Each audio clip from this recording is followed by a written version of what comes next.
Hello kids, today my topic is Rufe Tahajji half faces. Today I will tell you in this video how to write Rufe Tahajji half faces. प्यारे बच्चों, मेरा आज का उन्वान है रूफ़े तहज्जी की आदि अशकाल। आज मैं आपको इस वीडियो में रूफ़े तहज्जी की आदि अशकाल लिखना सिखाऊंगी। Now write नून,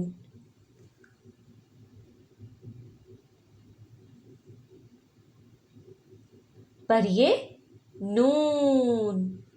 Now write हे,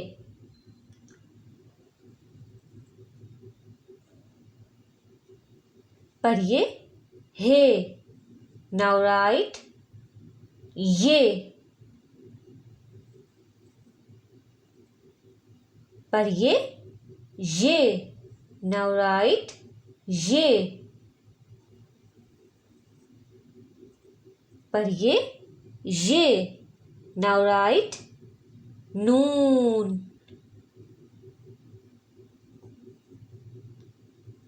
पढ़िए नून। Now write हे,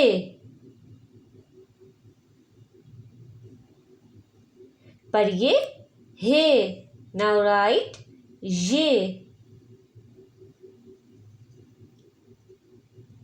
पढ़िए ये। Now write ये, पढ़िए ये। Now we will read all letters together.